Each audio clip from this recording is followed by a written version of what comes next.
The constant hum of engines filled the massive docking bay of Outpost 47. Hundreds of ships, from sleek military vessels to enormous cargo haulers, moved in and out of the bustling space station. In Bay 13, far from the primary docking areas, sat an old Earth cargo ship called the Grey Dawn. Unlike its shiny neighbors, the Grey Dawn's hull showed its age, with paint peeling off in places and clear signs of long years in space. Captain Tom Walker stood at the ship's main viewport, watching as yet another group of dock workers walked past his vessel without a second glance. He smiled slightly, running a hand through his graying hair. The ship's ignore ability, as he liked to call it, was working perfectly. "Captain," called Jack from the engine room through the ship's internal comm system. "Old Betty's doing that thing again." Tom walked to the bridge, his boots making hollow sounds against the metal floor.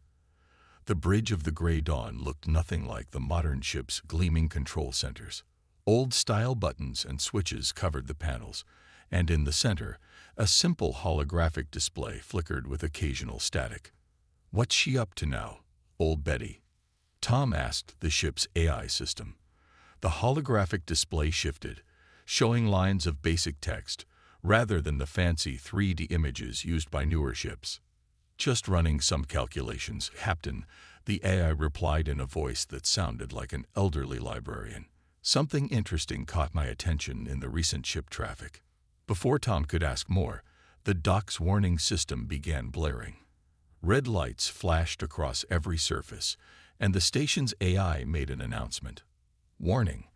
Large fleet detected approaching human space. All civilian vessels prepare for possible evacuation." The calm of the docking bay instantly transformed into chaos. Ships began powering up, crews ran across the walkways, and the sound of engines grew from a hum to a roar. Through it all, the Grey Dawn sat quietly, seemingly forgotten in the panic.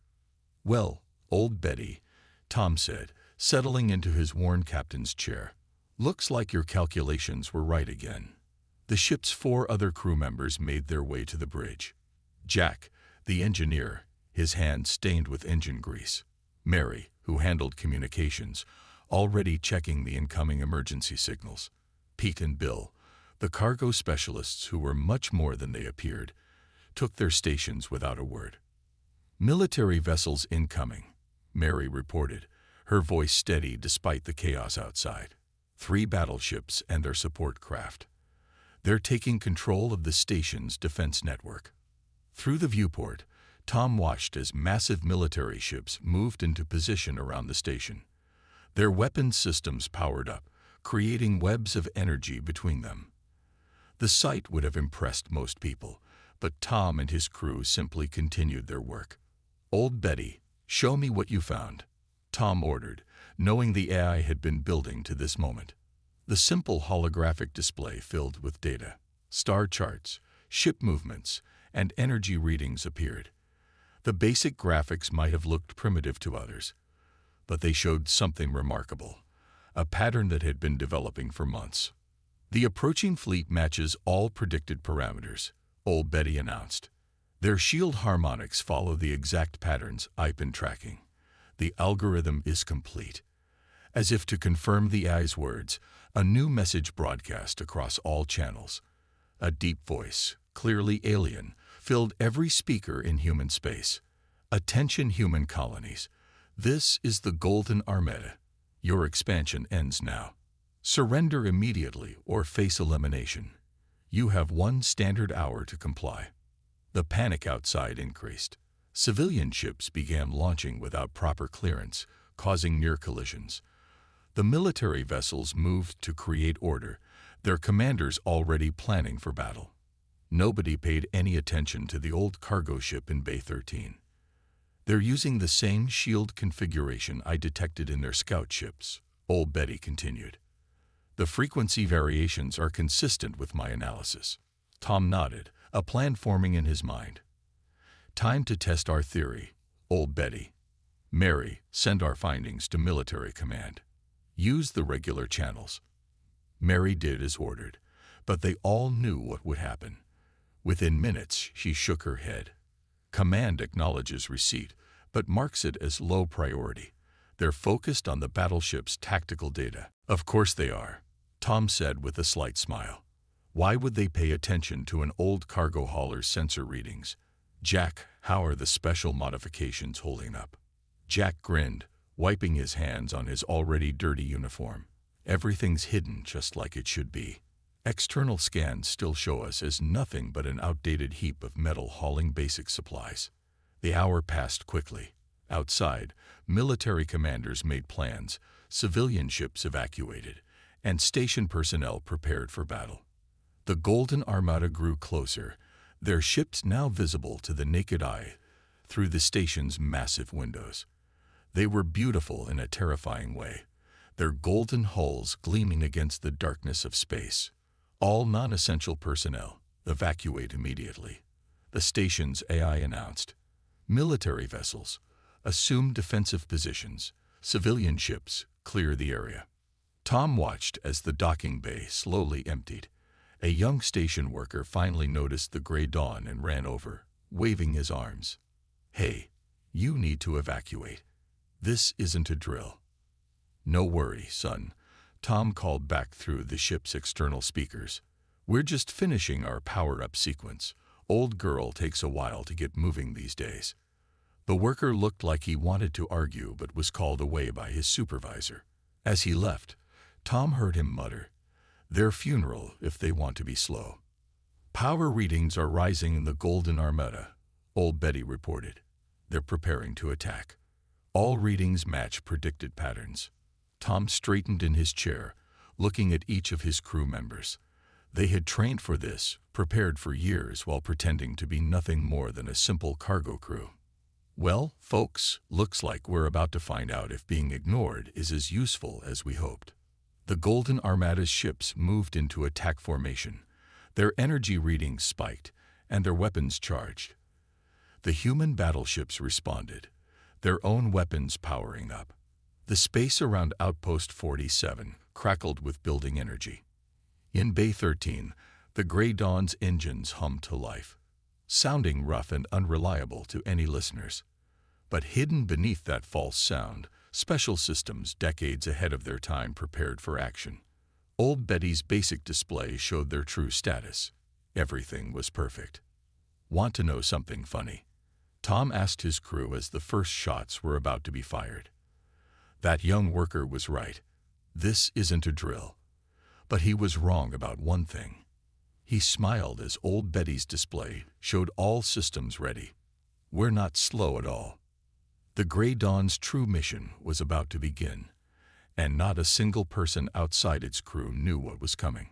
Sometimes, Tom realized, being ignored was the greatest advantage of all. The space around Outpost 47 filled with military ships as the Golden Armada approached. Massive battleships moved into defensive positions, their weapons charging with bright blue energy. The Gray Dawn watched it all from Bay 13, its systems quietly gathering data while appearing to struggle with basic power-up sequences. Military command vessel approaching, Mary announced from her communication station. The crew watched as an enormous ship, the Starhammer, took position directly in front of the station. Its hull sparkled with fresh paint and new armor plates, everything about it screaming power and authority. They're broadcasting to all channels, Mary added, turning up the volume. Admiral James's voice boomed through their speakers. This is Admiral James of the Earth Defense Fleet. All civilian vessels must clear the combat zone immediately. This is not a request. Any ship remaining in the area will be considered hostile. Tom looked at his crew and nodded. Time to play our part. Mary, send them our departure request. Make it sound properly panicked. Mary grinned and leaned into her microphone, her voice shifting to a nervous stutter. This is cargo vessel Gray Dawn requesting departure path. Our engines are having trouble with fast startup. Please advise. The response was immediate and dismissive. Gray Dawn, you have 5 minutes to clear the area. If you can't move, you'll be abandoned. Military command out. Jack snorted from his engineering station. Abandoned. If they only knew what Old Betty can really do. The AI's simple text display flickered. Primary analysis complete. The Golden Armada's shield frequency matches all previously collected data. Their weakness is confirmed. Tom straightened in his chair. Send the data to military command one more time. They should see it now that they're in combat range. The crew waited as Mary transmitted their findings. The response came quickly. Cargo vessel Grey Dawn, cease cluttering military channels with sensor ghost data. This is your final warning to evacuate. Well, Tom said, his voice calm. Can't say we didn't try to warn them. He pressed a button on his worn armrest. Old Betty, begin Phase 2. The Grey Dawn's engines coughed and sputtered, sounding like they could barely function. The ship slowly backed out of its bay, appearing to struggle with even this simple movement. Other ships rushed past them, their crews probably wondering why anyone would fly such an old wreck. Through the viewport, they watched the Golden Armada's ships emerge from light speed. The alien vessels were beautiful and terrifying, their golden hulls catching the light of nearby stars. They moved in perfect formation, hundreds of ships working as one. Their command ship is broadcasting, Mary reported. The alien voice filled their ship again. Your time has expired. Witness the power of the Golden Armada. The alien ships opened fire. Brilliant beams of energy shot toward the human fleet. The military vessels raised their shields, preparing for impact. But something unexpected happened. The alien weapons sliced through the human shields like they weren't there. Two smaller military ships exploded instantly. The Starhammer took a direct hit, its new armor scared and burning. My God, Jack whispered. They've adapted their weapons to our shield frequencies. Not quite. Old Betty's text scrolled across her display. They've had this capability all along. They leaked false data to make our military develop the exact shields they could penetrate. Tom nodded grimly. Which is exactly what you discovered by analyzing their patrol movements over the last 3 years. Every seemingly random alien encountered was part of their plan. The space around them erupted in chaos. Military ships scrambled to adjust their shields, but nothing worked. The Golden Armada pressed their advantage, their formation splitting into attack groups that targeted the largest human ships first. Sir, Pete called from his station, dropping his usual quiet act. The Starhammer is taking heavy damage. Their engines are failing. Tom watched the mighty battleship drift, its weapons barely functioning. Admiral James's voice came through again, but this time it wasn't confident. All ships, fall back. Their weapons are too strong. Retreat to secondary defense positions. Not too strong, Tom said quietly. Just carefully planned. He looked at his crew. Time to show them what careful planning really looks like. Old Betty, are you ready? The AI's response was immediate. All systems prepared. The cargo bay modifications are powered and hidden. Our true shield system is ready but masked. We appear to be nothing more than a struggling civilian vessel on all scans. Tom smiled. Perfect. Mary, send a distress call. Make it good. Mary cleared her throat and began broadcasting. Help. Our engines are failing.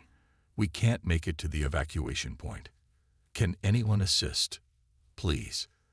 The crew watched as ships ignored their call, too busy with their own survival. The Golden Armada pressed forward, their ships moving past the Grey Dawn without a second glance. Just as old Betty had predicted, they saw the old cargo ship as too insignificant to waste weapons on. Sir, Bill spoke up from his station. We're in position. The Armada's formation puts their command ship exactly where we calculated it would be. Tom took a deep breath. Years of preparation came down to this moment. Old Betty, show them what a real ghost in the machine can do. The AI's simple display suddenly expanded, filling the bridge with complex holographic data. Hidden panels throughout the ship opened, revealing advanced technology that had been disguised as rusty cargo containers. The ship's power signature remained masked, but inside, it hummed with energy that would make a battleship jealous. Initiating frequency broadcast. Old Betty announced, targeting their shield harmonics in 3, 2, 1. The gray dawn sent out a pulse that was invisible to normal sensors. It rippled through space, touching each golden ship in the alien fleet. For a moment, nothing seemed to happen.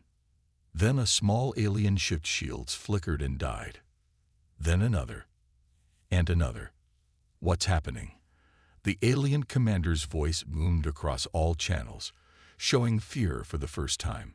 Find the source. But they couldn't find it. The Gray Dawn's systems were too well hidden, its true power masked by years of carefully crafted deception. The mighty Golden Armada, which had expected to face powerful battleships, had no defense against a cargo ship they'd been trained to ignore. Signal the Starhammer, Tom ordered. Send them the shield frequency data again. This time, mark it as coming from their own sensors.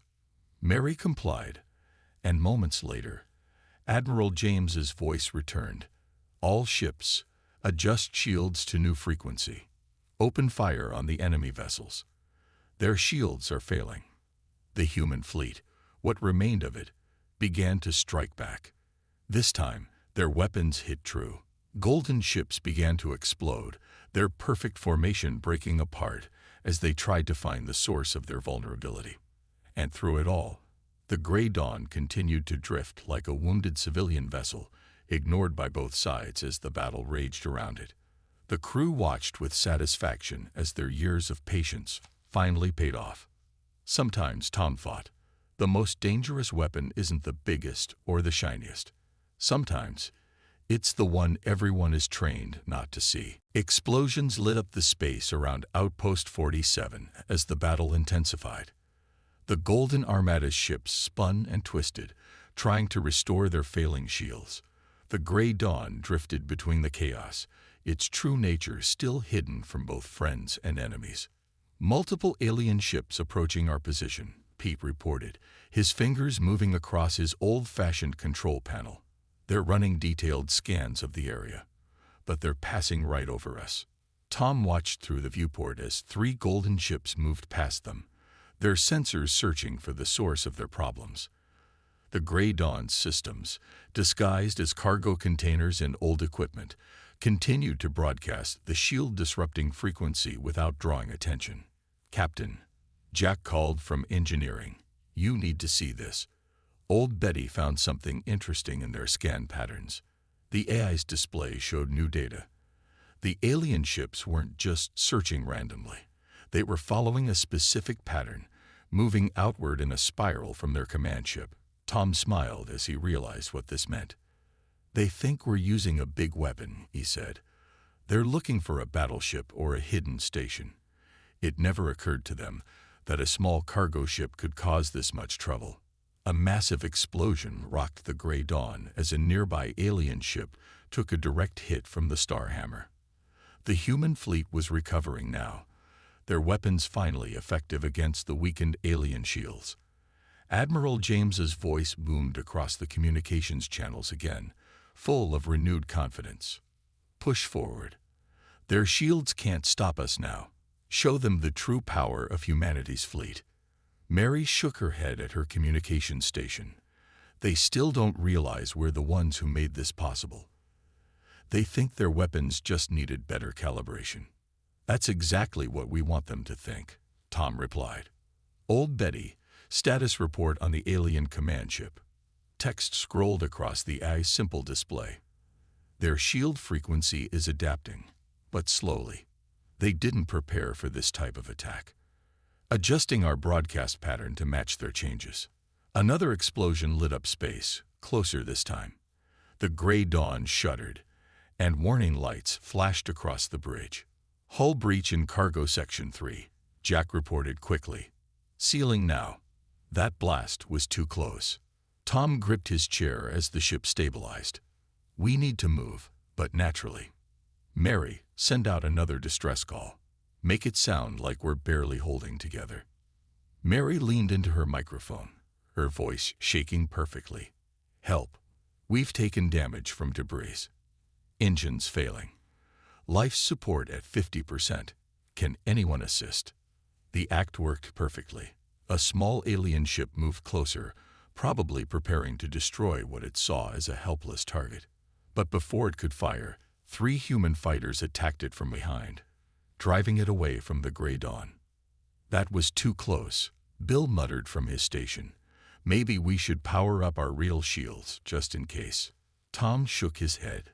Not unless we absolutely have to. The moment we show our true capabilities, we lose our advantage. Old Betty, how's the frequency broadcast holding up? Maintaining effectiveness, the AI responded. But the alien command ship is beginning to implement a rotating shield pattern. They still haven't found us, but they're trying to protect themselves from an unknown weapon. The battle shifted around them. The Golden Armada's perfect formation had completely broken down. Some ships clustered around their command vessel, while others spread out, still searching for the phantom weapon that was causing their shields to fail. "Sir," Pete called out suddenly, "they're changing tactics. 5 ships are powering up some kind of energy pulse. It looks like they're planning to hit everything in range." Tom leaned forward in his chair. This was the moment they'd prepared for, but had hoped wouldn't come.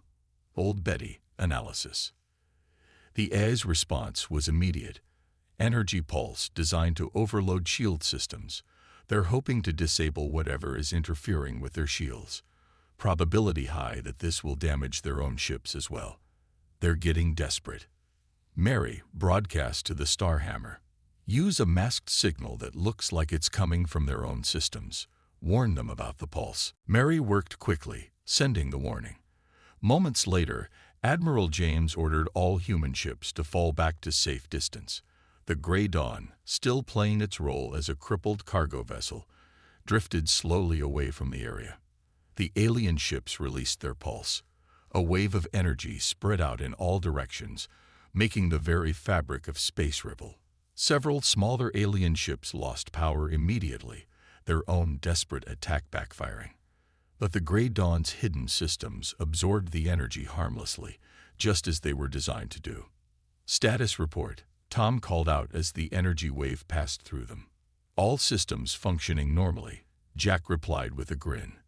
"Those outdated power couplings they all laugh at. Turns out they're perfect for handling energy surges. Who knew?"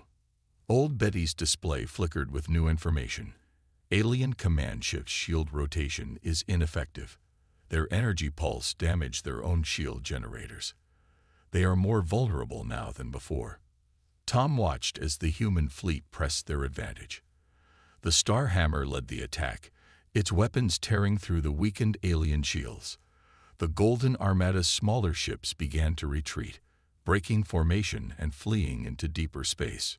"Sir," Mary said suddenly, "I'm picking up transmissions from the alien command ship. They're speaking in their own language, but Old Betty can translate." The alien words appeared on their screen. "The humans must have developed a new weapon. Find it. It has to be something massive to affect our entire fleet." Another alien voice responded. "We've scanned every military ship and station. There's nothing. Just normal weapons. And that broken cargo ship that keeps drifting through the battle." Tom couldn't help but smile. Even now, with their fleet falling apart, the aliens couldn't see what was right in front of them.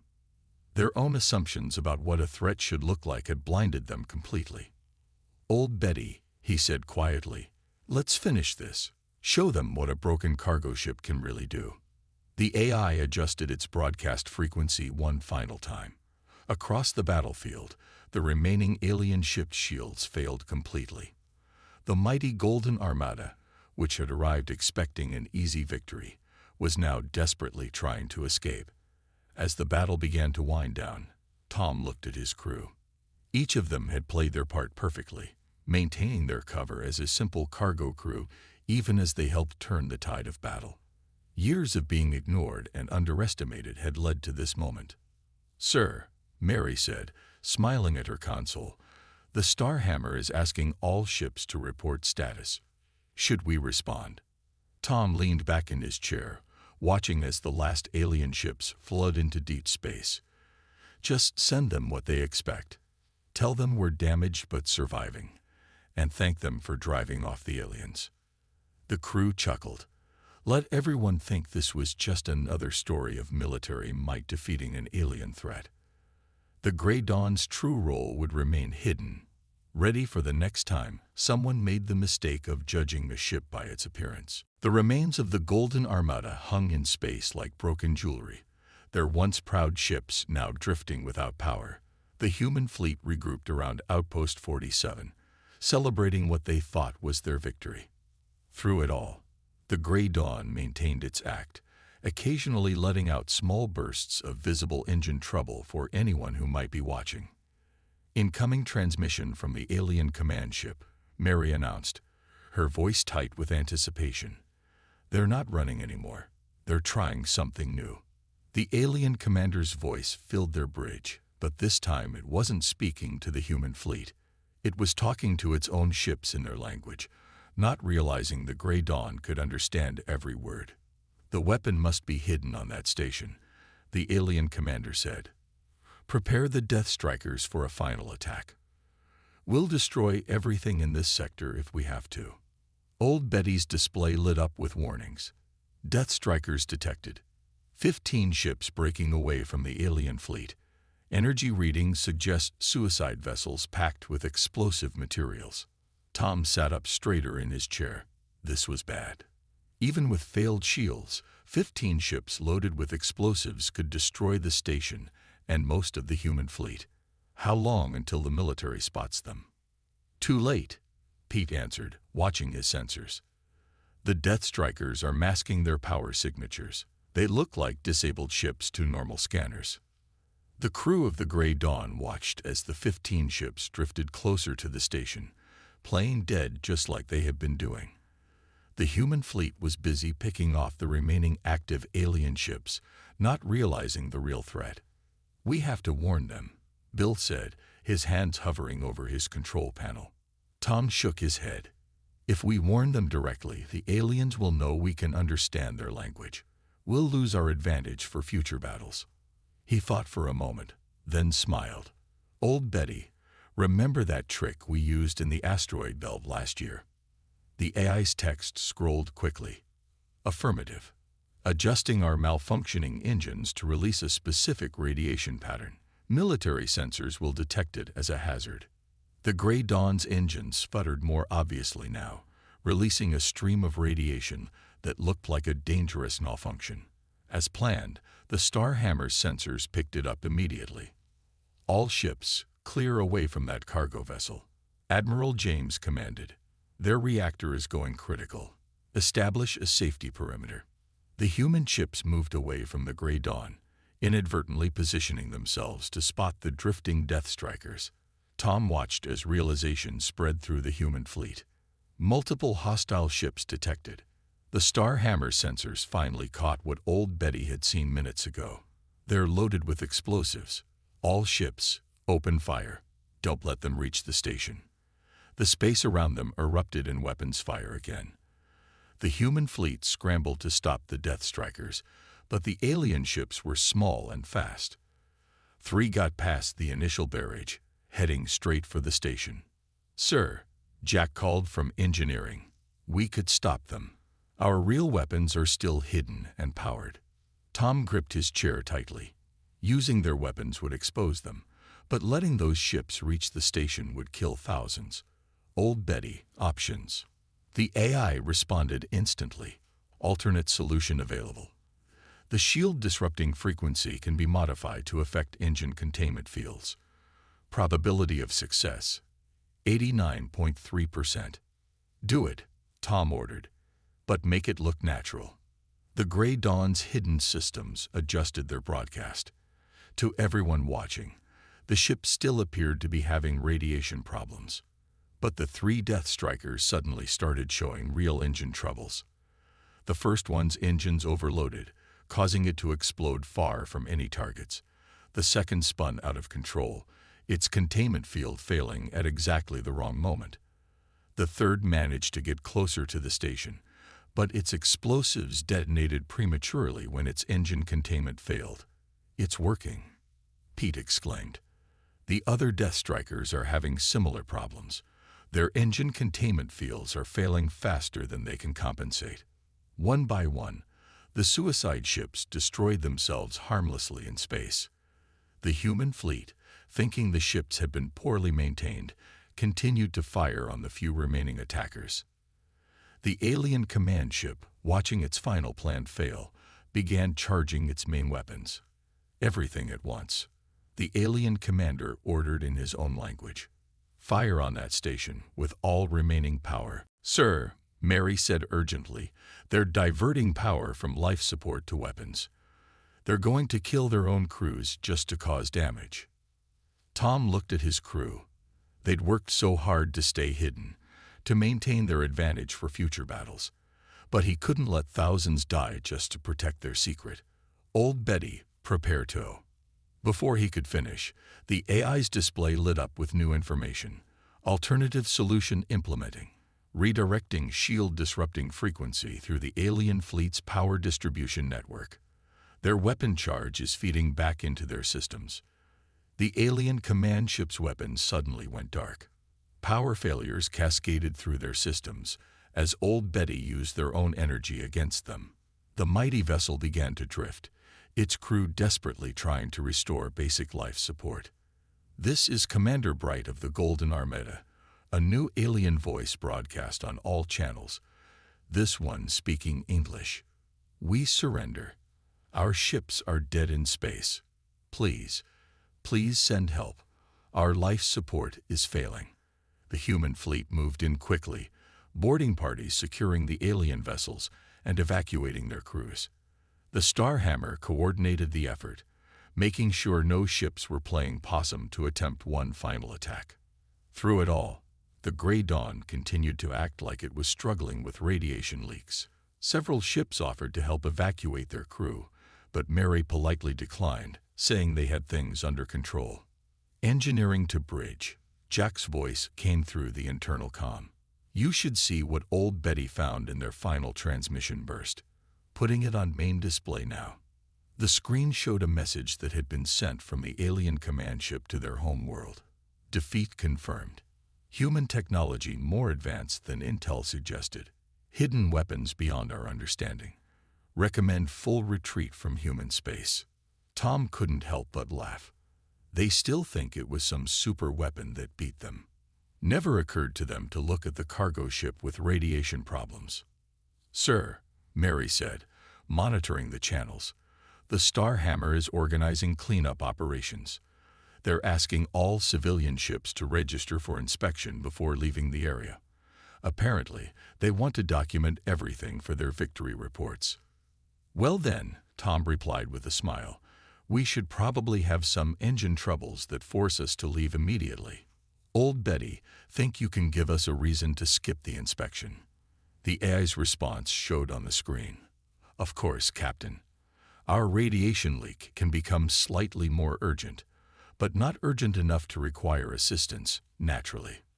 The crew grinned as their ship's fake problems suddenly got worse, giving them the perfect excuse to drift away from the battlefield. Behind them, the human fleet celebrated their great victory, never realizing that their greatest weapon was quietly slipping away. As they cleared the battle zone, Tom looked at his crew. "Good work, everyone. Especially you, Old Betty. Time to disappear again until we're needed." The AI's response was simple. "Isn't that what we do best, Captain?" The Grey Dawn vanished into deep space, leaving behind a battlefield that would become famous throughout human space. But in all the stories that would be told about the battle, nobody ever mentioned the old cargo ship with engine troubles. And that was exactly how they wanted it. 3 days after the battle, the Grey Dawn docked at a small repair station on the edge of human space. The station was too small and too far from major trade routes to interest many ships, which made it perfect for their needs. The few workers there barely glanced at the old cargo ship as it settled into a quiet dock, assuming it was just another worn-out vessel needing basic repairs. Tom sat in his cabin, reading the reports from Outpost 47 on his old-style datapad. The stories of the battle were spreading fast, each one more dramatic than the last.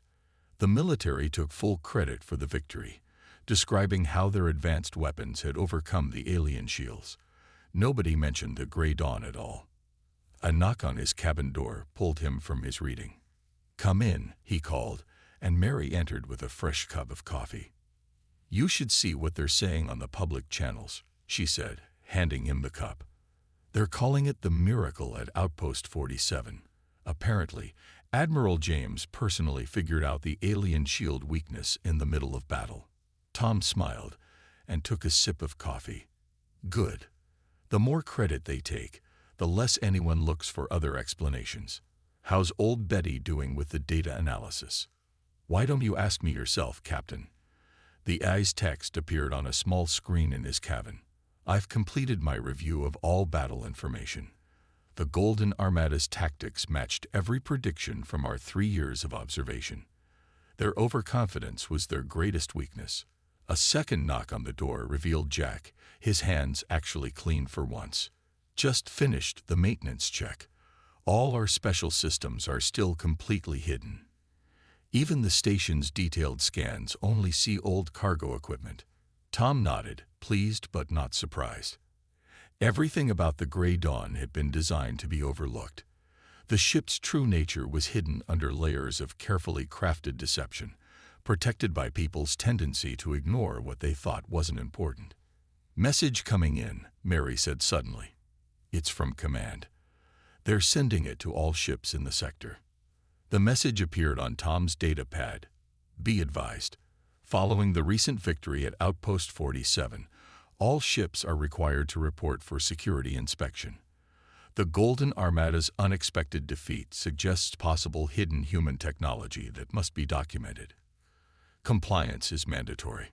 The crew gathered in Tom's cabin looked at each other and smiled. They had planned for this too. "Old Betty," Tom called out, "initiate Protocol Ghost." The AI's response was immediate. The Grey Dawn's systems began a carefully programmed sequence of small changes. False maintenance records appeared in the station's database, backdated to before the battle. Cargo manifests showed regular deliveries of basic supplies to unimportant colonies. Everything about the ship's history was designed to be so boring that no one would want to look too closely. "You know," Bill said, entering the cabin with Pete behind him, "I heard some of the station workers talking. They think the aliens were defeated by a secret weapon hidden in the outpost's defense systems. Nobody can figure out why the Golden Armada's shields failed. And nobody ever will," Tom replied. "Because nobody looks for advanced technology in a ship they think can barely fly straight. Speaking of which, old Betty, how are our engine problems coming along?" The AI's text scrolled with a hint of amusement. "Our malfunctions are perfectly maintained, Captain. We're still showing the same power fluctuations that have been in our public records for the past 5 years. According to all sensors, we're just barely spaceworthy." A loud clang from the dock made them all jump, but it was just a repair drone dropping some tools. The station's workers continued to ignore the Grey Dawn, focused on more interesting ships that had come in for real repairs after the battle. Command sent another update, Mary reported, checking her communications panel. "They're investigating reports of an unknown energy signal during the battle. They think it might have been a new alien weapon that backfired." The crew couldn't help but laugh. The mighty Golden Armada had been defeated by the one thing neither they nor the human military could understand, a ship designed to be underestimated. "Captain," old Betty's text appeared again. "I'm detecting encrypted transmissions from the alien homeworld. They're still trying to understand what happened. Would you like to hear their latest theory?" Tom leaned back in his chair, enjoying his coffee. "Go ahead, old Betty. This should be good." The AI displayed the translated alien message. "Analysis suggests humans have developed cloaking technology for major weapons platforms. Recommend against future attacks until these hidden defense systems can be located. Current search focused on military installations and large-scale facilities." "They'll never find what they're looking for," Jack said with a grin. "Because they're looking for something big and impressive, just like everyone else." Tom stood and walked to his cabin's small viewport. The repair station stretched out before him, its workers going about their business. None of them knew that they were ignoring the ship that had just saved human space from invasion. And that was exactly how it should be. "Old Betty," he said quietly, "plot our next cargo route. Something nice and boring. Maybe a regular supply run to some outer colonies." "Already done, Captain," the eye replied.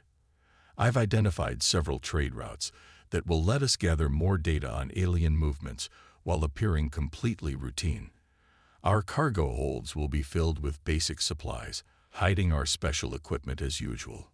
The crew began to disperse, returning to their posts with the same casual attitude they always showed. They had just helped win one of the biggest battles in human history, but they acted like it was just another day at work. "Oh, and Captain," Old Betty added as the others left, "I've updated our maintenance schedule to show increasing engine problems. In about 6 months, we'll be due for major repairs. That should explain any unusual movements if we need to respond to another threat." Tom smiled and finished his coffee. The Gray Dawn would continue its mission, hiding in plain sight. Let others claim the glory of victory. His ship would stay in the shadows, ready to protect humanity again when needed. A final message scrolled across his datapad. Another update from command. All ships are reminded to report any unusual technology or unexplained capabilities. The recent victory has shown that humanity's defense capabilities are stronger than previously known. Full investigation continues. Tom deleted the message without responding. The Gray Dawn's greatest defense wasn't its advanced technology or its hidden weapons. It was the simple fact that no one would ever think to look for something important in a ship they'd been trained to ignore. As the repair station's day cycle dimmed to night, the Gray Dawn sat quietly in its dock. Its systems hummed with power that no sensors could detect, its true nature hidden behind a carefully maintained facade of age and decay. The ship that everyone ignored had saved humanity, and no one would ever know. And somewhere in the darkness of space, other threats were waiting. But they would all make the same mistake, assuming that power had to be obvious to be real. The Gray Dawn would be ready for them, hiding behind its cloak of insignificance, protecting humanity one ignored ship at a time. The old maintenance vessel shuddered as it pulled alongside the massive battleship. Even from the worn captain's chair, James Miller could feel the vibrations running through the U.S. Firefly's hull. He'd gotten used to those tremors over the years. They were just another quirk of his aging ship, like the flickering lights in the mess hall or the temperamental air recyclers on Deck 3.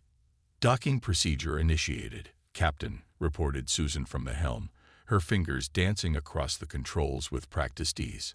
After 5 years of flying this old bucket, she could probably dock it in her sleep.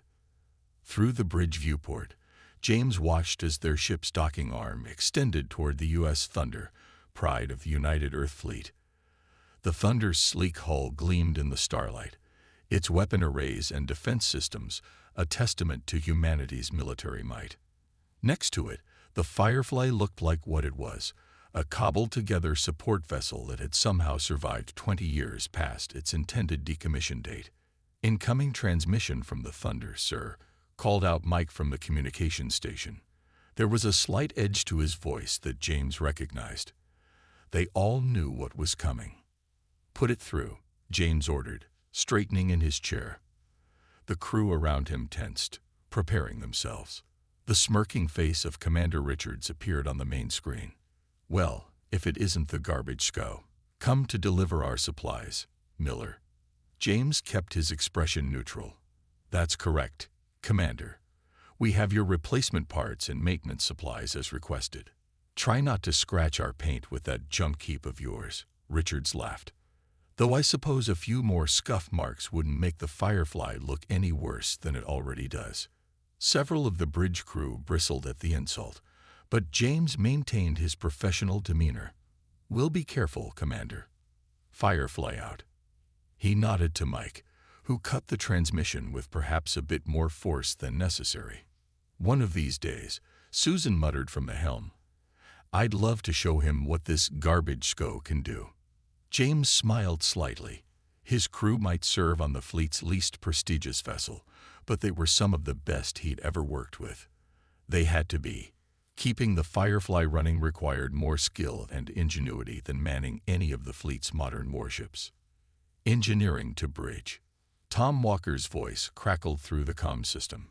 "Captain, we're getting some unusual readings from the power core again." "Define unusual, Tom," James replied, concerned. The Firefly's core was a unique piece of work, the result of countless modifications and repairs over the years.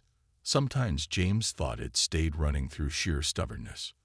The efficiency ratings are fluctuating, but they're actually higher than they should be. Way higher. It's like the core is drawing power from somewhere else, but I can't figure out the source. Before James could respond, a new alarm started blaring. Multiple ships dropping out of FTL. Mike announced, his hands flying over his console. Reading 5. No, 7 unknown vessels. Large energy signatures. James leaned forward in his chair. "Show me." The main screen lit up with the sensor display. 7 massive ships had appeared at the edge of the system, their designs unlike anything in human records. As they watched, more vessels continued to emerge from FTL. "They're not responding to hails," Mike reported tensely. "Wait. Incoming transmission, all frequencies." A deep, resonant voice filled the bridge. "Attention, human vessels. You have been found wanting. Your technology is primitive, your defenses inadequate. Surrender now, and you may be permitted to serve the Dominion." James watched as the Thunder's weapon systems came online, its massive hull turning to face the threat. Around them, other fleet vessels began moving into defensive positions.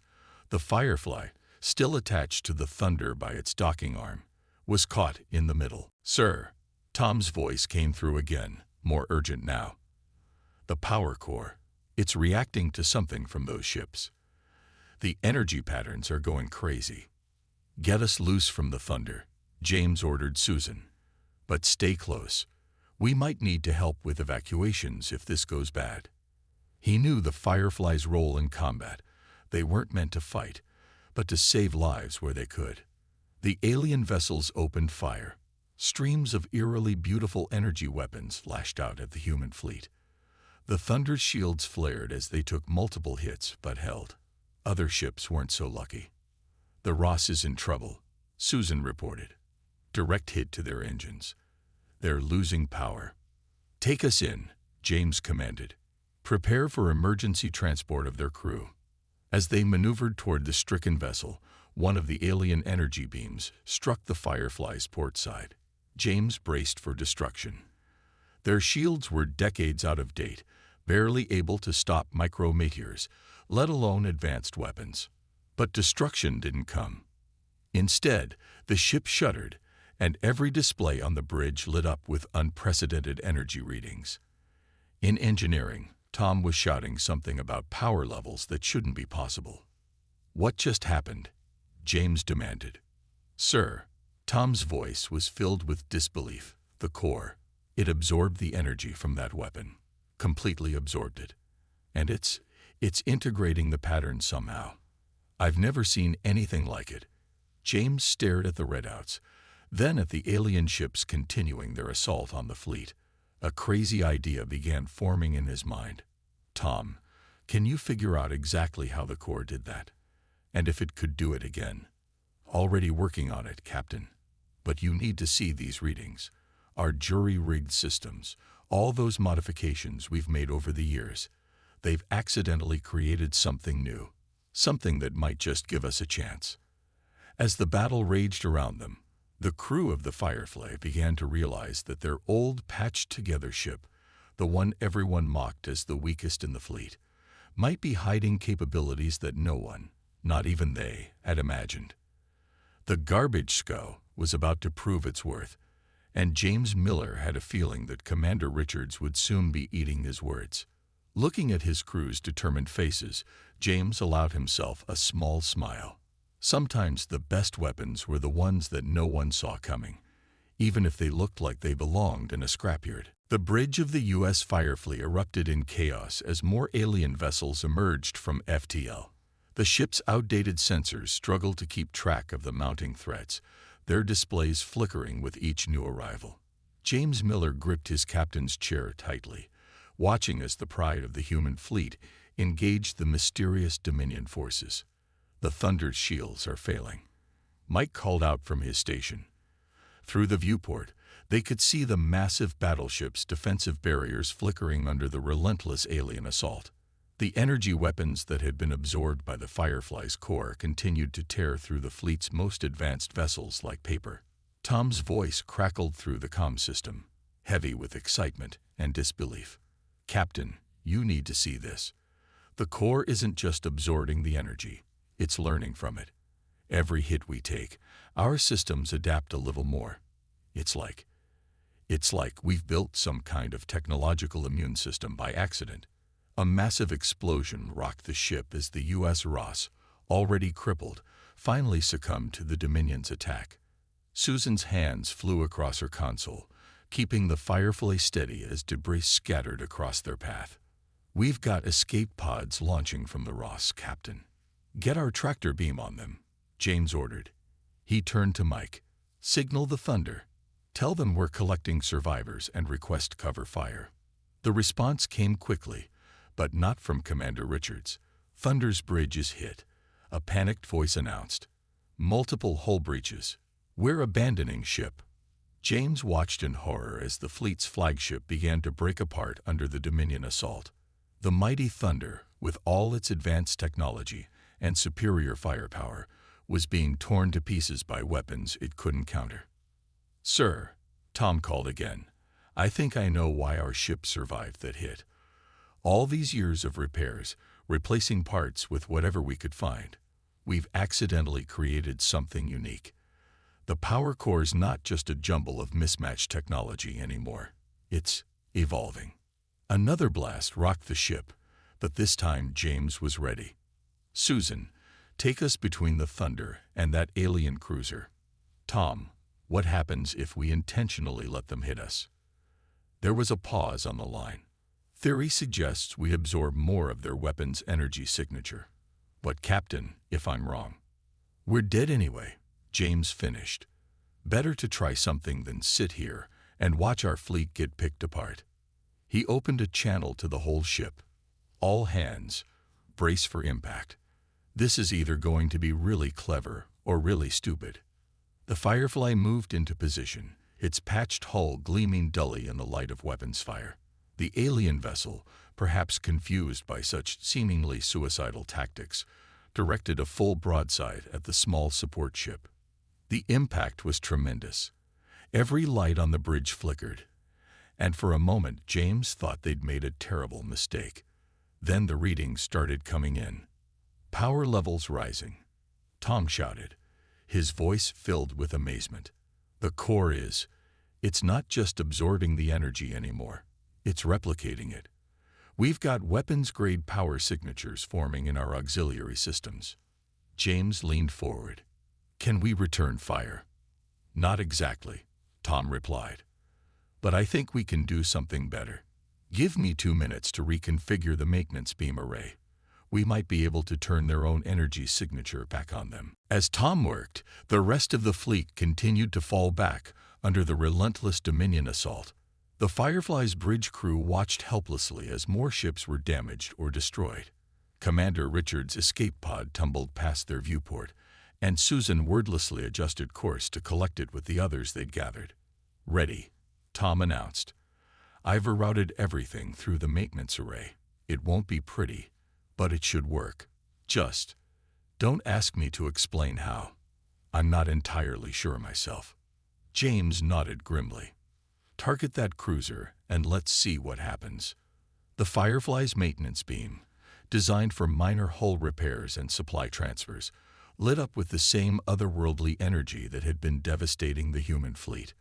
When it struck the alien vessel, the effect was immediate and dramatic. The Dominion ship's shields, which had shrugged off the fleet's most powerful weapons, collapsed instantly. It worked. Tom's laughter echoed through the comm. "Their defenses aren't programmed to stop their own energy patterns.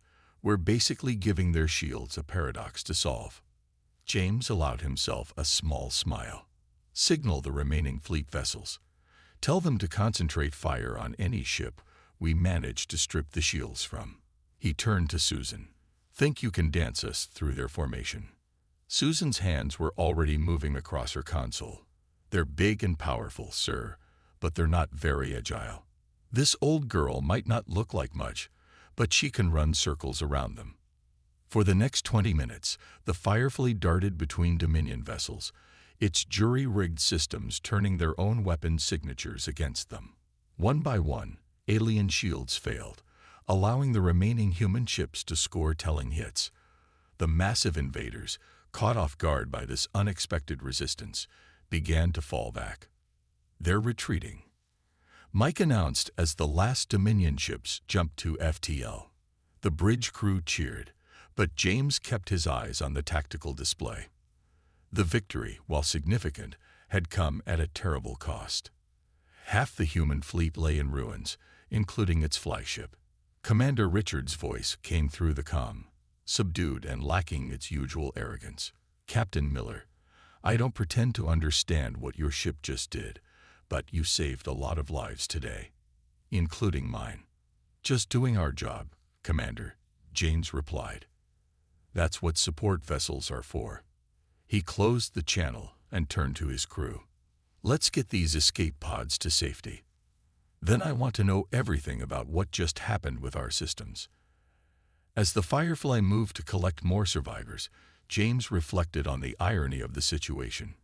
Their ship, long mocked as the fleet's weakest link, had proved to be its most effective weapon. Not because of superior technology or overwhelming firepower, but because of its crude, adaptable nature, the very thing that had made it an object of ridicule. Engineering to bridge, Tom called. Captain, you should know, whatever we accidentally created here, it's still evolving.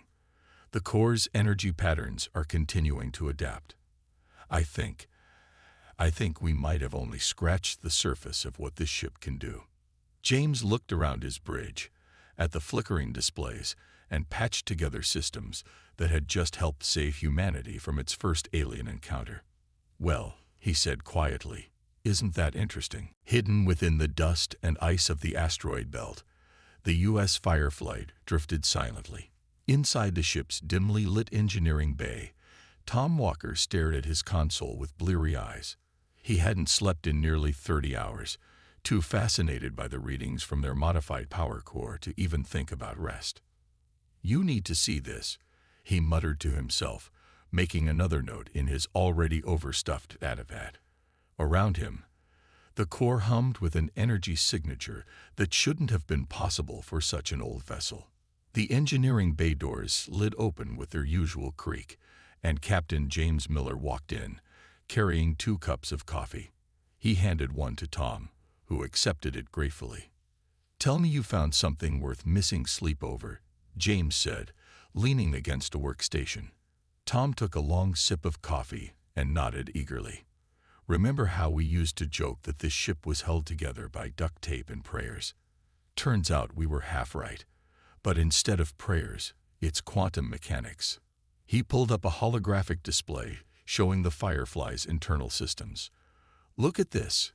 Every time we repaired the ship, we used whatever parts we could find. Different technologies, different generations of equipment, even some experimental stuff that never made it into mass production. Normal ships can't work that way. Incompatible systems cause interference, power losses, cascading failures. But the Firefly works just fine, James noted. Most of the time, anyway. That's just it, Tom exclaimed. It shouldn't work at all. But all those mismatched parts created something new. The power fluctuations we've been seeing for years. That was the system learning, adapting, finding ways to make incompatible technologies work together. When the Dominion hit us with their weapons, it was just one more piece of foreign technology for the ship to integrate. The captain frowned thoughtfully. You're saying our ship taught itself how to use alien weapons? Better than that. Tom brought up another display, this one showing energy patterns from the recent battle. The core doesn't just copy their technology, it understands it. Every modification we've made over the years created new quantum pathways. The whole ship has become one giant adaptive matrix. A new voice joined the conversation. Like a technological immune system, Anna Reed, the ship's science officer, walked in carrying her own datapad. I've been analyzing Tom's findings. The quantum interactions between our mismatched systems created something similar to biological adaptation. The more different technologies the ship encounters, the better it gets at integrating them. James looked between his two officers. "And you're sure about this?" Anna nodded. "I've run the simulations a dozen times. What we've accidentally built here, it's revolutionary. Traditional ships are designed to be perfect and unchanging. The Firefly adapts because it has to. It's the only way all these different systems could work together." "Captain to the bridge," Susan's voice came through the comm. "We're picking up some strange readings from the outer edge of the asteroid field." James straightened. "On my way." He turned to Tom and Anna. "Keep working on understanding our new capabilities. I have a feeling we're going to need them soon." On the bridge, Susan's hands moved carefully over her console, adjusting their position among the asteroids. "The readings are getting stronger, sir. Whatever it is, it's big." "Show me," James ordered. The main screen displayed a massive energy signature moving through the asteroid field. As they watched, it resolved into a familiar and unwelcome shape. "A Dominion warship. They're searching for us," Mike said from his station. "This is the third patrol we've detected this week.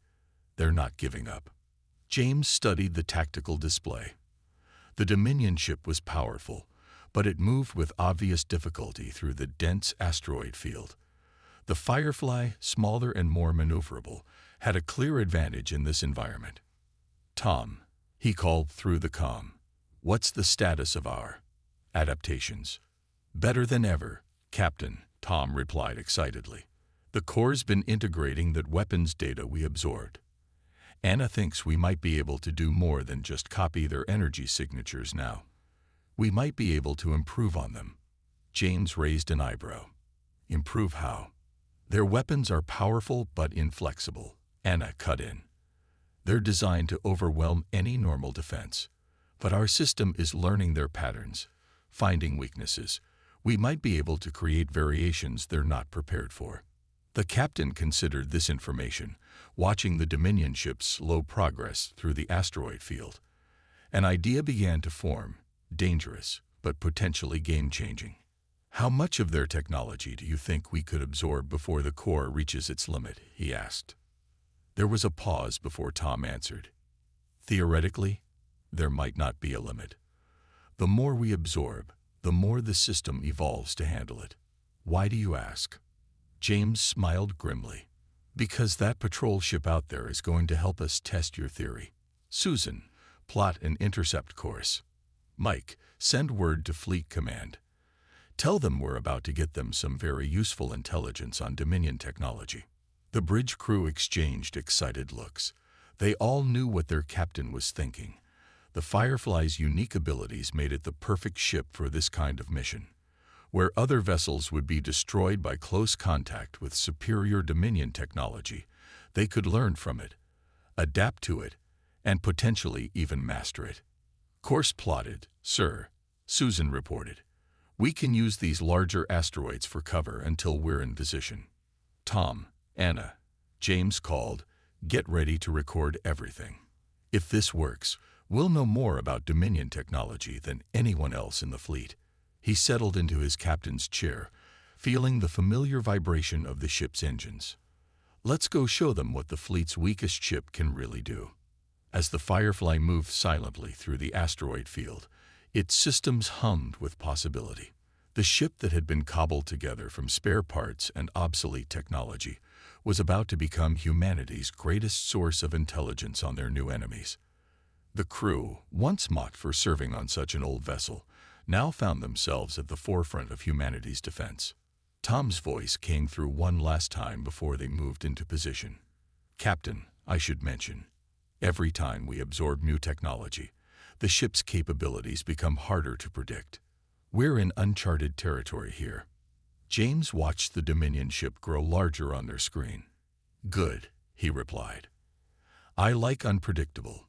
It's about time someone surprised them for a change." The Dominion patrol ship never saw them coming. The Firefly slipped between two massive asteroids, its hull painted with light-absorbing coating that made it nearly invisible against the dark rocks. James watched from the bridge as they drew closer to their target, close enough now to see the alien writing etched into its hull. "All systems ready," Tom reported from engineering. "The core is already reacting to their energy signatures. It's like it remembers them from the last battle." Susan's fingers moved with delicate precision over her console, guiding their ship through the debris field. One wrong move would send them crashing into the rocky masses surrounding them, but she navigated the chaos like she was born to it. "We'll have one shot at this," James reminded his crew. "Once we engage, every Dominion ship in the system will know where we are." The plan was risky, but it was their best chance at understanding the enemy's technology.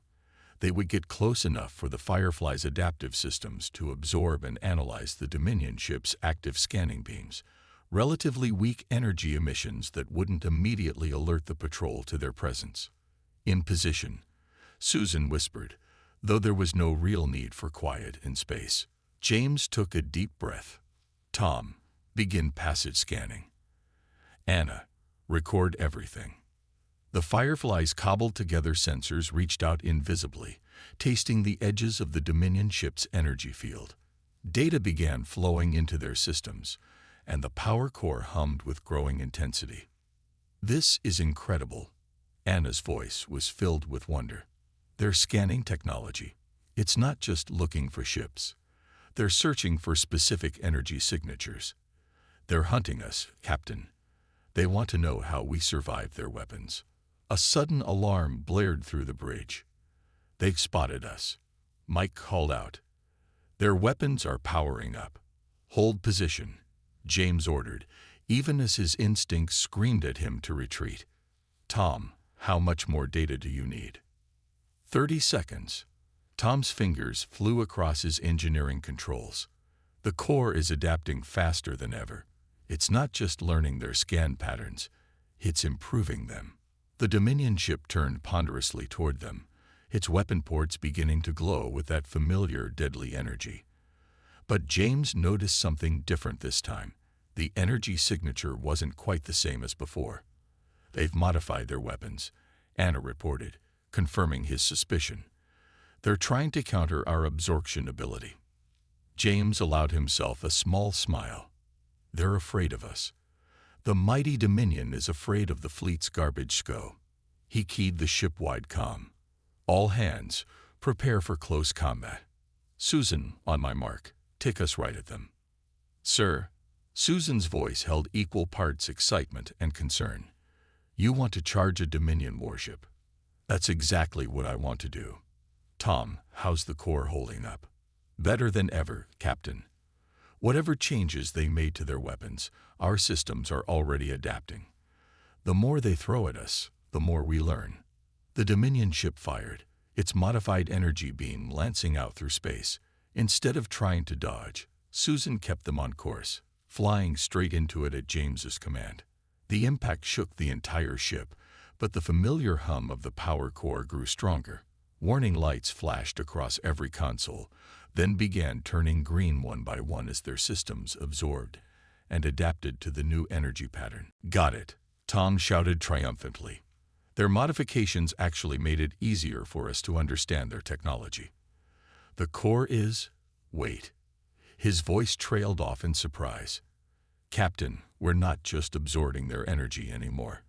We're redirecting it, amplifying it." James watched as new tactical options appeared on his display. Their jury-rigged weapon systems had integrated the Dominion's technology and were offering firing solutions he'd never seen before. "Multiple Dominion ships entering the area," Mike reported tensely. "They're surrounding us." "Good," James replied, surprising his crew. "That's exactly what we want. Tom, Anna, show me what this ship can really do." The Firefly's power core pulsed with newly absorbed energy, sending waves of power through systems that had never been designed to handle such forces. But instead of overloading, the mismatched technologies worked together in ways their original designers would have thought impossible. Beams of energy shot out from the Firefly's maintenance arrays, each one carrying a different modification of the Dominion's own weapons signature. Where a single energy pattern might have been blocked, this constantly shifting assault overwhelmed their defenses. "It's working," Anna exclaimed.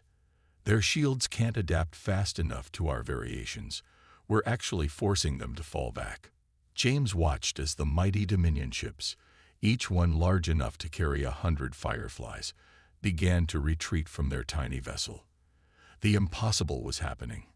Humanity's oldest, weakest ship was driving back the most powerful enemy they'd ever encountered. "Signal coming in from Fleet Command," Mike announced. "They're tracking multiple Dominion vessels breaking orbit and retreating from human space. Whatever we're doing, it's scaring them off."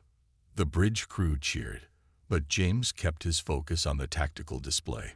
"Send everything we've learned to Command. They need to understand what we've discovered about their technology." He turned to his crew, "And we need to prepare for what comes next. The Dominion won't take this humiliation lightly. They'll be back, and in greater numbers. Let them come." Tom's voice was filled with confidence. "Every time they hit us, every weapon they use against us, just makes us stronger. The Firefly learns and adapts. And now we can teach the rest of the fleet to do the same." James nodded, looking out at the retreating Dominion ships. Their victory today was significant, but he knew it was only the beginning. The real battle was still to come. But for the first time since the alien ships had appeared in their space, he felt true hope. The Firefly, once mocked as the weakest ship in the fleet, had become something entirely new. A constantly evolving weapon that turned the enemy's strength against them. And as the crew celebrated their victory, James couldn't help but wonder what other surprises their old ship had in store for them. "Plot a course back to Fleet Command," he ordered. "It's time to show them exactly what the fleet's weakest ship can do." And then, he smiled at his crew. "Then we're going hunting." The war room of Fleet Command fell silent as James finished his presentation. Admiral Wilson stood at the head of the table, staring at the holographic display showing the Firefly's modified systems. Around him, other high-ranking officers exchanged looks of disbelief and hope. "Let me get this straight, Captain Miller," the Admiral said slowly. "Your outdated support vessel has not only survived multiple encounters with Dominion forces, but has actually learned to improve upon their technology." "That's correct, sir." James gestured to Tom and Anna, who stood beside him. "Our engineers and science team have confirmed it. The Firefly's mismatched systems created something unprecedented, a ship that adapts and evolves with each engagement." Commander Richards, now commanding a smaller vessel after the loss of the Thunder, leaned forward. "And you believe we can replicate this technology?" "Better than that," Tom stepped in, unable to contain his excitement. "We can teach it. The Firefly's core has mapped out how different technologies can work together. We can use that knowledge to modify other ships in the fleet."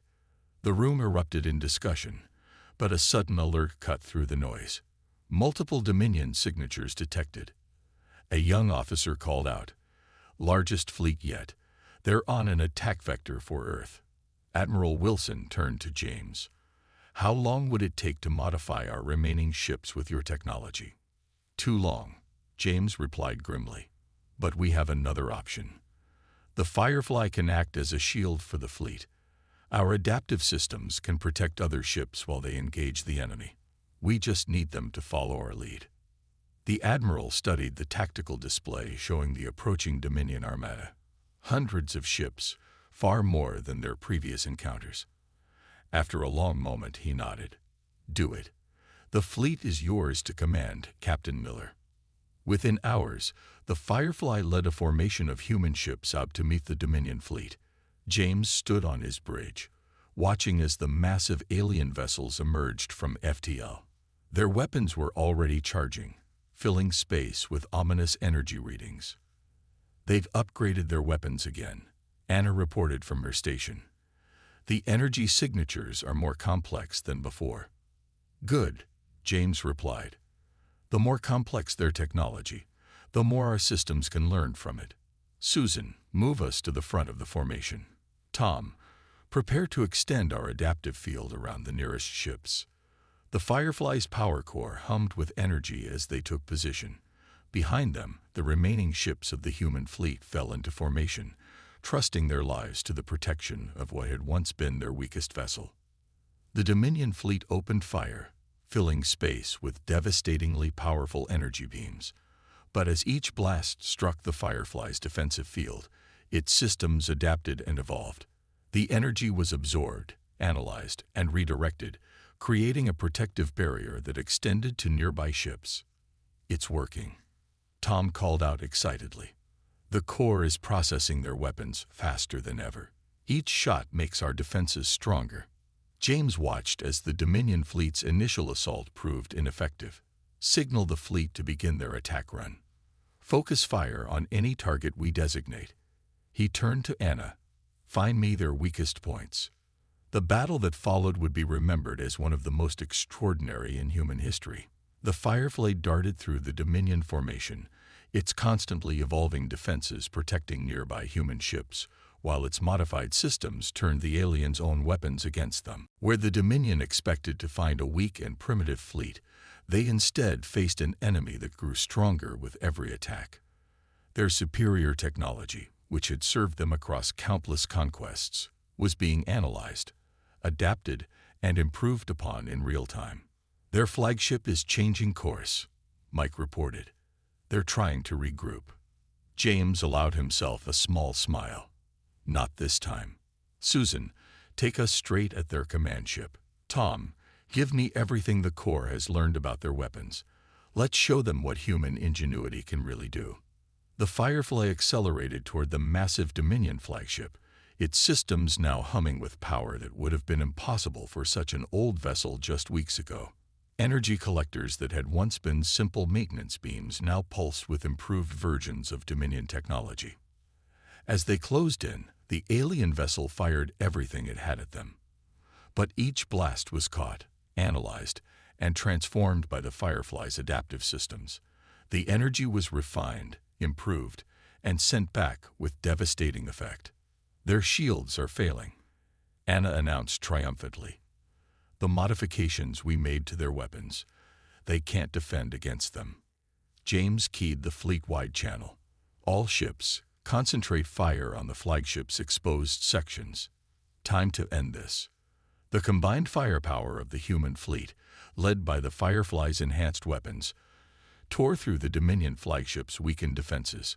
Secondary explosions rippled along its massive hull as critical systems failed. They're sending out a general retreat signal, Mike reported, his voice filled with disbelief. The entire Dominion fleet. They're running. The bridge crew watched as the mighty alien Armada broke formation and fled, their supposedly invincible ships running from the fleet they had come to conquer. As the last Dominion vessel disappeared into FTL, cheers erupted across all channels. Admiral Wilson's voice came through the comm. Outstanding work, Captain Miller. You've just changed the course of human history. The Firefly will go down in history as the ship that saved Earth. James looked around at his proud crew. Thank you, Admiral, but it wasn't just the ship. It was every repair we made, every modification we jury-rigged, every time we had to make do with whatever parts we could find. We won because we never stopped adapting. In the days that followed, the Firefly's unique technology began to be incorporated into other ships of the fleet. The vessel that had once been mocked as a garbage scow became the template for a new generation of adaptive warships. But none would ever quite match the original. The Firefly, with its decades of patches and repairs, its mismatched systems, and constantly evolving core, remained unique, a testament to human resourcefulness and the power of making the best of what you have. James stood in engineering with Tom and Anna, looking at the now famous power core. You know what the real irony is? He mused. If we'd had a newer ship or better equipment or proper replacement parts, none of this would have happened. We won because we were the weakest ship in the fleet. Tom patted the Corps' housing affectionately. Just goes to show, sometimes the best weapons are the ones you never knew you had. The Firefly systems hummed contentedly around them, still learning, still adapting, still evolving. The weakest ship in the fleet had become the strongest weapon humanity had ever known, not through superior technology or overwhelming force, but through the very qualities that had once made it an object of ridicule.